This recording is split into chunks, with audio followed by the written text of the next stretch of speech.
आदेश आदेश मैं एकतानाथ गुरु योगी तुलसीनाथ जी बापू श्री शनिदेव मंदिर भवनाथ तलेटी गिरनार जूनागढ़ गुजरात। तो गोरक्षनाथ जी के श्लोक के बारे में अब आगे बात करेंगे। कल के वीडियो में हमने देखा था मौनी करे मंत्र की आस, यानी कि जो मौनी महाराज होते हैं उसे 24 घंटे फिक्र रहती है कि कोई उनके इशारा समझने वाला कोई मित्र पास ही रहे। वो अपने आप को पंगु बना लेता है, सारी इंद्रियां सब कुछ है उनके पास, फिर भी अपने आप को दूसरे के सहारे जीवन जीता है। अपनी जबान का उपयोग नहीं करता। उपयोग तो जबान का ही करना होता है, पर वो अपनी जबान का उपयोग नहीं करता, दूसरों की जबान का उपयोग करेगा। वो इशारा करेगा, मित्र उस इशारे को समझेगा और वो दूसरों को इनका अर्थ कहेगा। तो ये बड़ी जंजाल है जो बाहरी क्रियाएं होती है, उतरना भीतर है और लोग सब बाहर कर रहे हैं, बाहर घूम रहे हैं, बाहर का त्याग कर रहे हैं। त्याग कुछ और ही करना होता है। तो कल वो हमने उनका अर्थ कहा था। आज हम आगे बात करते हैं। बिन गुरु गुदड़ी नहीं बेसास। गुरु की महत्ता वो तो शब्दों में उनका वर्णन नहीं हो सकता। गुरु के बिना कुछ भी पाया नहीं जाता इस राह में। तो गुरु के बिना जो कुछ भी हम करते हैं वो मात्र एक बकवास है। सच्चा सदगुरु जिसे प्राप्त हो जाए, जिसे मिल जाए, जिस शिष्य को उनका चरण शरण मिल जाए, तो समर्पित कर दो खुद को, क्योंकि वो सदगुरु ने वो राह देखी हुई है, वो वहाँ जाके आए हैं। वापस क्यों लौटे हैं? क्योंकि हमें भी वहाँ ले जा सके, इसीलिए वो हमारी तरह जीते हैं। हमें हमारी तरह ही लगते हैं कि ये तो हमारे ही जैसे एक इंसान है, लेकिन वो इंसान नहीं है, वो तो देवों से भी ऊपर उनका स्थान है। यह सब व्यर्थ की बकवास चलती रहती है, क्योंकि बिना गुरु को खोजे जीवन का सार सूत्र इन लोगों को नहीं मिला है। ये व्यर्थ की बकवास में पड़ गए हैं। जिसे सच्चा सदगुरु नहीं मिला, वो ऐसी व्यर्थ की बकवास में पड़ जाते हैं कि ये नहीं खाना, वो नहीं खाना, उपवास करना है, कांटों की बिछौने पर सोना है, मौन धारण करना है। ये सब वो लोग करते हैं जिनके पास सच्चे सदगुरु नहीं है। जिसके पास सच्चे सदगुरु है वो तो सही राह पे ही जाएगा, क्योंकि उनके सदगुरु ने वो राह देखी हुई है। सदगुरु को वो पता है कि त्याग किसका करना है, त्याग क्या करना है, और देखना कहाँ है, जाना कहाँ है। तो वो लोग ऐसी व्यर्थ की जंजाल में नहीं पड़ते। वो लोग एक आनंद के रास्ते से, आनंद में, अपनी मस्ती में जीकर पा लेते हैं सब कुछ। शास्त्रों में कहीं पानी है, शब्द ही शब्द है, पानी का विचार है, विवरण है, मगर पानी कहाँ है? सदगुरु के पास ही गुर मिले, सूत्र मिले, कुंजी मिले। तो ये जो हम पढ़ के करते हैं ना, शास्त्र पढ़ लिए, अच्छी कोई किताब पढ़ ली, तो हम वो करने लगते हैं कि लो ये करना है। पर शास्त्र में क्या है? शब्द ही शब्द है ना। अब पानी वो शब्द के द्वारा तो लिखा हुआ है शास्त्र में कि पानी, लेकिन पानी कहाँ है? वो पानी का विवरण कर सकता है, पानी लिख सकते हैं, शब्दों में लिख सकते हैं, लेकिन पानी कहाँ है? इसी तरह सदगुरु वही कुंजी है, वही हमारी पूंजी है, वही सूत्र है, वही प्रकाश है। उसी प्रकाश आत्मा से हम अपनी दिव्यता को पहचान सकते हैं, क्योंकि वो लिवाने ही आए हैं। वो हमारे जैसे यहाँ एक इंसान बनकर रह रहे हैं, इस शरीर में रह रहे हैं। क्यों रह रहे हैं? उनको ज़रूरत नहीं है इस देह का चोला धारण करने की, लेकिन वो फिर भी रह रहे हैं। क्यों? क्योंकि वो हमें ले जा सके वहाँ। जिस आनंद को वो प्राप्त हुए हैं, वो आनंद वो हमें भी देना चाहते हैं, इसीलिए वो वापस आए हैं वहाँ से। वरना उसे यहाँ संसार में वापस आने की क्या ज़रूरत है? देवता तो कहते हैं ना कि मंत्र के अधीन देवता है। तो संत संत तो मंत्र से और देवताओं से ऊपर है। उसे क्या जरूरत है यहाँ आने की, ये देह का चोला धारण करने की। लेकिन वो करुणा करते हैं, कृपा करते हैं कि कोई तो आओ इस राह पे, कोई तो ये आनंद पाओ, कोई तो अपना स्वस्वरूप को पहचानो। लेकिन लोग सबको पता है शांति क्या है, संतोष क्या है, ईश्वर क्या है, हमें पाना क्या है, सबको पता होता है। लेकिन वो राह नहीं मिलती। जब तक सदगुरु न मिले तब तक वो राह नहीं मिलती। लोग इतना कुछ कर रहे हैं, वो सुख के लिए ही कर रहे हैं ना, खुशी के लिए ही कर रहे हैं ना। लेकिन सच्चा सुख किस में है, सच्चा आनंद किस में है, वो बताने वाला पास में नहीं है। इसीलिए वो दौड़ तो रहे हैं, पर उसकी दौड़ सही राह पर नहीं है। इसलिए वो थक कर चूर हो जाते हैं और वो मंजिल प्राप्त नहीं होती, क्योंकि मंजिल का पता ही नहीं है कि जाना क्या है, जाना कहाँ है। तो वो थक जाएंगे। पर जिसके पास सदगुरु है, तो उस शिष्य के पास एक लक्ष्य है, उसे अपनी मंजिल का पता है कि किस राह से जाना है और कहाँ जाना है। तो वो थकेगा नहीं, वो आनंद से जाएगा वहाँ, क्योंकि सदगुरु के शरण में है वो, सदगुरु की उंगली पकड़ कर चल रहा है वो।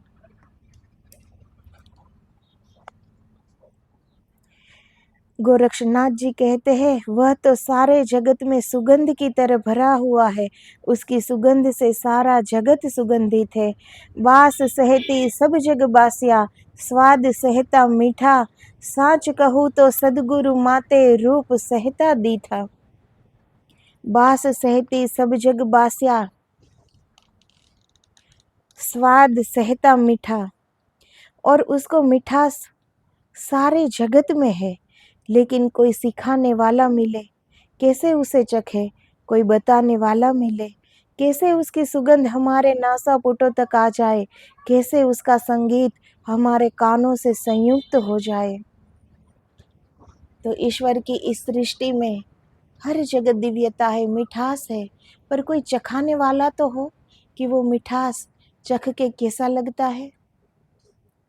अगर वो ही न हो तो कुछ भी मालूम नहीं पड़ता किसी को कि कहाँ जाना है।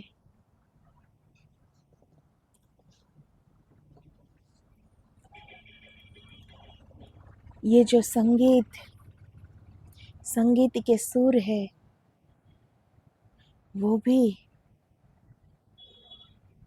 परमात्मा ने बनाया हुआ है और उसमें वो ही समाया हुआ है। पर वो अंदर से एहसास तो हो कि वो सुर में क्या है। वो सुर हमारे अंदर तक तो जाए, लेकिन वो सुर सिर्फ हमारे इस चर्म के कान तक जाते हैं। इसीलिए हम ईश्वर को महसूस नहीं कर पाते। वरना ईश्वर कहाँ नहीं है। फूल में, फूल की सुगंध में, पेड़ में, पौधे में, पर्वत में, नदी में, आकाश में, धरती में, हर व्यक्ति में, जड़ में, चेतन में, उगते हुए सूरज में, ये हवा में, कहाँ नहीं है ईश्वर। लेकिन हम उनका एहसास नहीं कर पाते, क्योंकि हम इस आँख से देख रहे हैं, चर्म की आँख से देख रहे हैं, चर्म के कान से सुन रहे हैं। तब तक हमें बाहर भी एक देह ही मालूम पड़ेगी कि ये दूसरे लोग हैं, ये दूसरे का शरीर है। सारे जगह हमें सिर्फ चर्म ही चर्म दिखते हैं, ब्रह्म कहीं नहीं दिखता, क्योंकि ब्रह्म दिखाने वाला सद्गुरु सबके पास नहीं होता।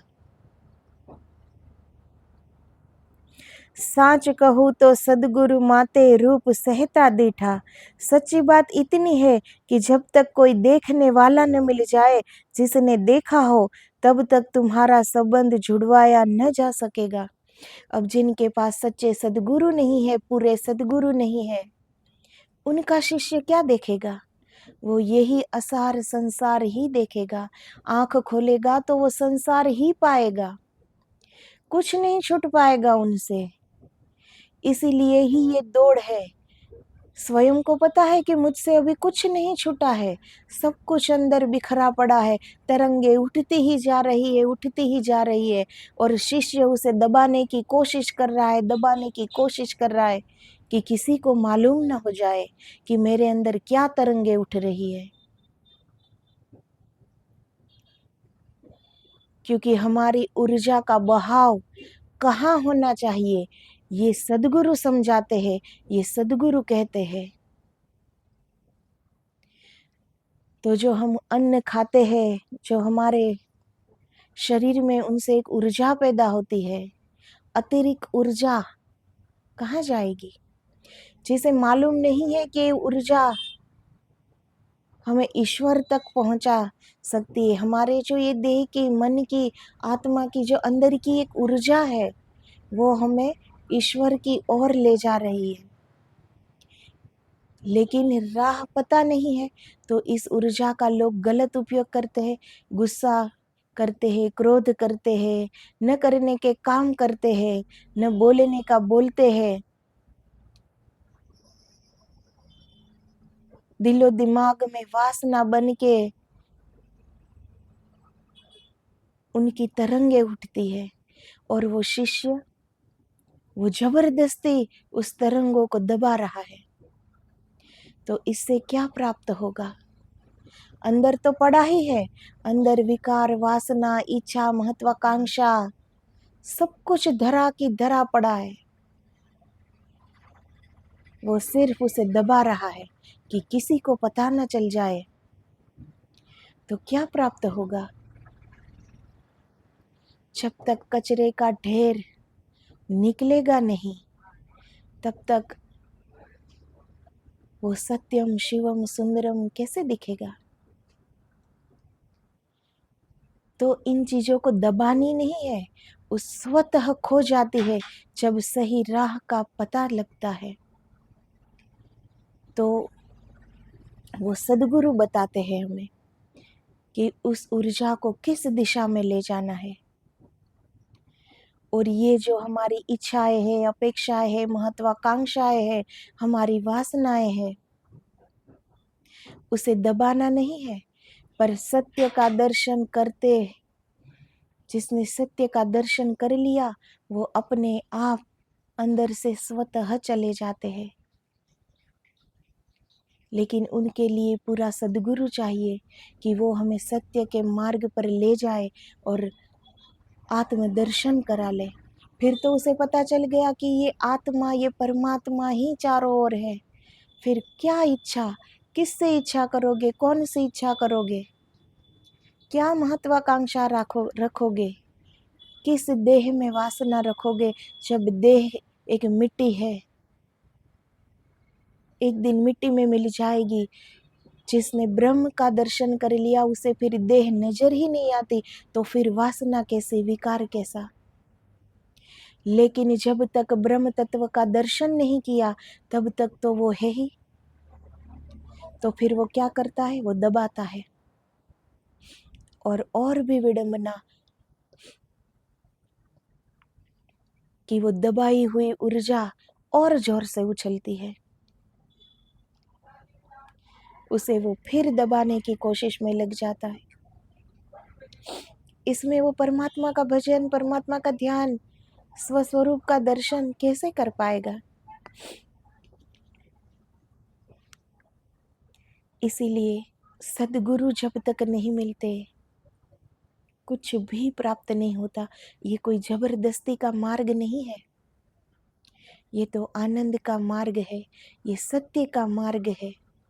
और ये बड़ा ही सहज है, बड़ा ही सरल है। लेकिन करना क्या है? सच्चे सदगुरु पर सब कुछ न्योछावर कर दो, अपने आप को न्योछावर कर दो, समर्पित कर दो, कुछ ना बचे अपना। ऐसे समर्पित हो जाओ। जो थोड़ा भी खुद बचा है और बचे हुए हैं हम, तो उसमें तो राग द्वेष ईर्षा स्वार्थ मोह माया सब कुछ आएगा। लेकिन सब कुछ समर्पित कर दो सदगुरु को, तो वो सदगुरु ने तो वो राह देखी है, उन्हें वो ब्रह्म तत्व के दर्शन कर लिए हैं, उन्होंने सब कुछ पा लिया है, उन्होंने सत्य के दर्शन कर लिए हैं। तो वो हमें इन सब से छुड़ा सकते हैं और अपनी उंगली थाम कर उसी मार्ग पर ले जा सकते हैं। तो समर्पित हो जाओ, खुद को मिटा दो। अभी खुद का होना है, तब तक तो ये देह की सारी जो क्रियाएं हैं वो रहेगी ही। अभी मन समर्पित नहीं किया सदगुरु को, मन है तब तक इच्छाएं अपेक्षाएं महत्वाकांक्षाएं वासनाएं सब कुछ रहेगा ही। लेकिन ये देह को समर्पित कर दो, मन को समर्पित कर दो। सदगुरु को ये देह का कुछ काम नहीं है, क्योंकि वो तो ब्रह्म भाव में जी रहे हैं। उनको तो ये देह दिख भी नहीं रही है, ये तो हमारी आंखें खुली नहीं है, इसीलिए हमें ये शरीर मालूम पड़ता है। सदगुरु को ये शरीर मालूम नहीं पड़ता। वो तो अगर ये शरीर देखे भी तो एक मंदिर के स्वरूप में देखेंगे।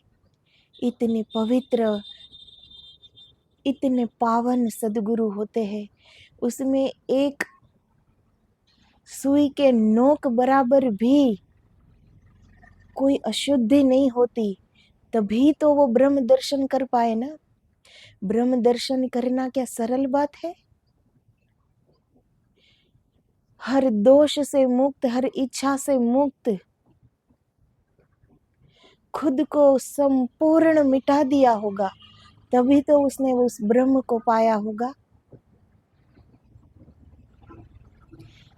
तो वो उन रास्ते पे गए हैं, उन्होंने ब्रह्म के दर्शन किए हैं, और जिन्होंने किए हैं वो ही हमें करा सकते हैं दर्शन। बाकियों ने तो सिर्फ सुना है, पढ़ा है, तो वो हमें भी सुनी हुई पढ़ी हुई बात सिखाते हैं और हम भी सुन लेते हैं। ना अनुभूति गुरु के पास है, ना कोई अनुभव शिष्य के पास होगा।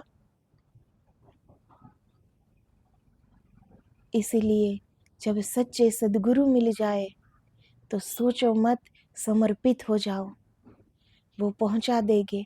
कुछ ना करना होगा, फिर सिर्फ समर्पित कर दे अपने आप को।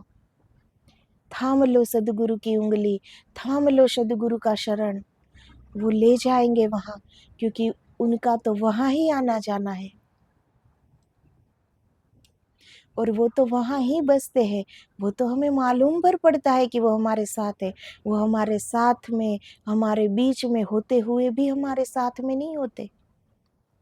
वो तो उसी ब्रह्म तत्व में लीन होते हैं, तल्लीन होते हैं, उसी परमानंद में मगन होते हैं। वो तो हमें अभी तक मालूम नहीं है, इसीलिए हमें ऐसा लगता है कि हमारे सदगुरु हमारे पास है, यही है, पर वो यहीं होते हुए भी नहीं होते। तो ऐसी पदवी है सदगुरु की कि देवताओं भी जब मानव का अवतार धारण करते हैं तो वो भी सदगुरु का चरण शरण पाने को तत्पर रहते हैं। हर देवी देवता, हर शक्ति से, हर मंत्र से ऊंचे है सदगुरु। सदगुरु का स्थान सबसे ऊंचा है। इस संसार में नहीं, पूरे ब्रह्मांड में सदगुरु जैसा कोई महान नहीं।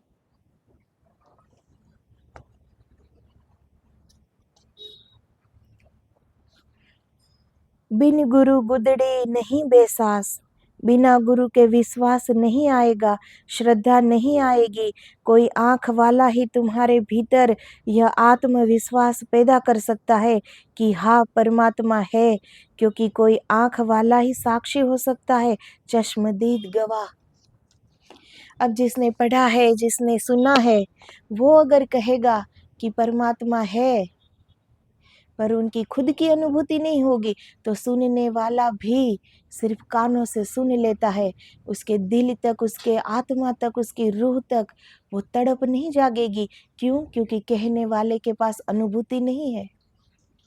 लेकिन जिस सदगुरु ने ब्रह्म का अनुभव कर लिया, अगर वो हमें वो बात बताएंगे तो वो बात सीधी हमारे अंदर उतर जाएंगी, इतनी गहराई में हमें पहुंचा देगी, तड़प उठ जाएगी, विरह उठ जाएगा हमारे अंदर, क्योंकि वो साक्षी है, उन्होंने सचमुच देखा है ब्रह्म को।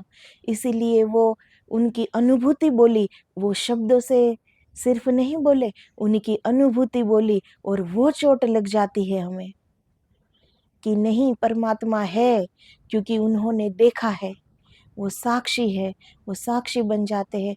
तो जो आँख वाला कहता है उन्हीं पर हम विश्वास करेंगे ना। जैसे विवेकानंद जी सब जगह पूछते थे कि आपने ईश्वर को देखा है कहीं, पर सब तर्क करते थे, सब ने सुना हुआ पढ़ा हुआ सब जवाब देते थे, सब उत्तर देते थे, पर कहीं भी विवेकानंद को संतोष नहीं हुआ। लेकिन जब वो उनके सदगुरु श्री रामकृष्ण परमहंस के पास जाते हैं और यही प्रश्न जब उन्होंने गुरुजी को कहा कि आपने ईश्वर को देखा है, और रामकृष्ण परमहंस जी ने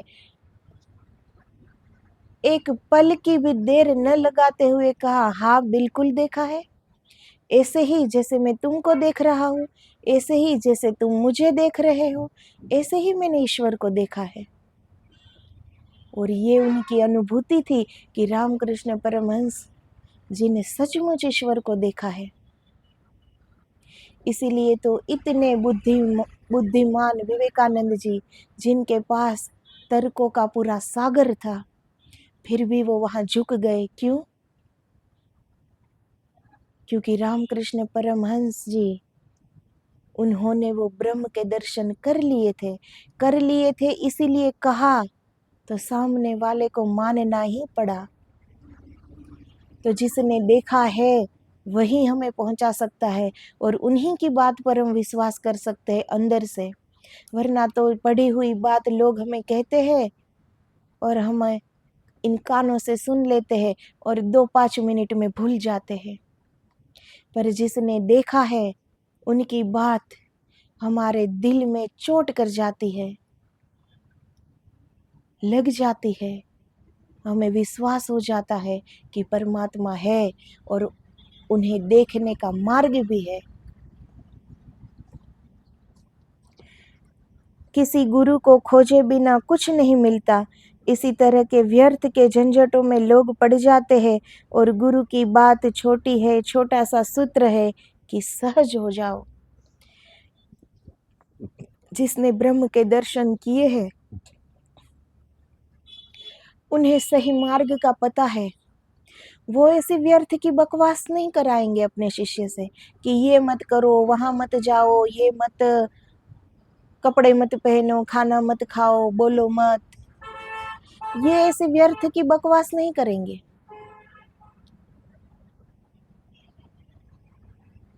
वो तो सीधा ही ले जाएंगे, क्योंकि उन्होंने मार्ग देखा हुआ है।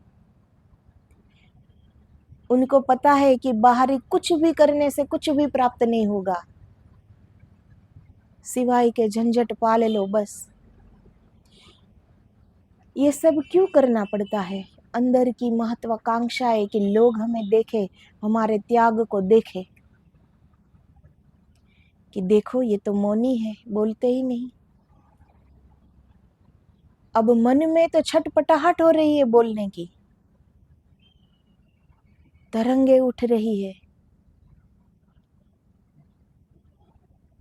लेकिन बोलेगा नहीं, क्योंकि लोगों को दिखाना है कि कितना त्यागी है।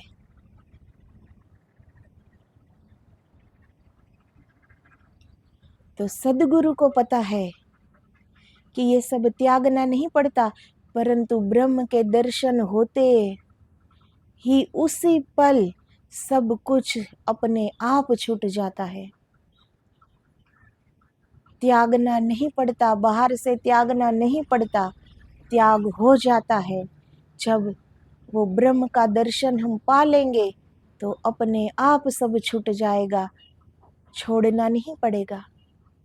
तो कितना सहज रूप से सदगुरु ले जाएंगे कि भीतर उतरो, ये बाहरी झंझट उपद्रव छोड़ दो, अपने आप को देखो, अवलोकन करो, दोषों को हटाओ, अंदर हमारी ही जो आत्मा है उनकी दिव्यता का अनुभव करो, वो हमें अंदर ले जाएंगे।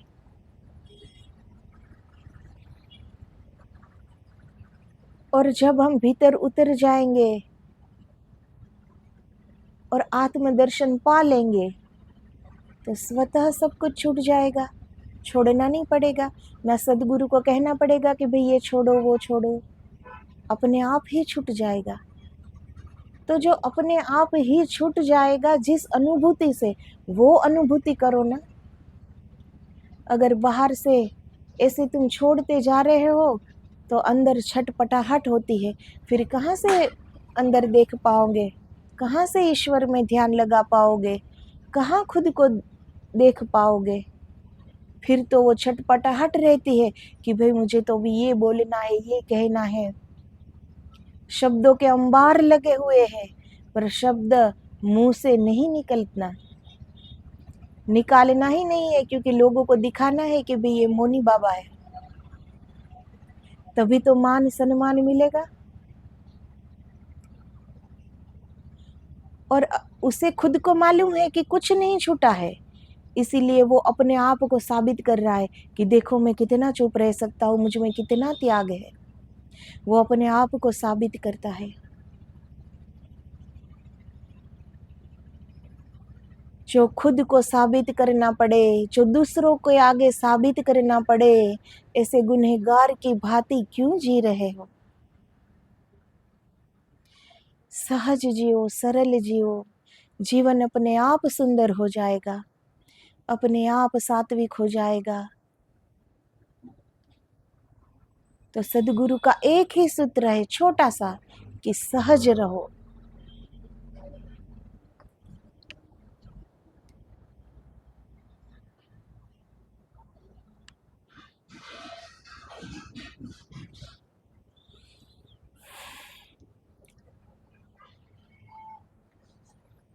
तो आज बस इतना ही। आदेश आदेश। जय गुरुदेव, जय गिरनारी।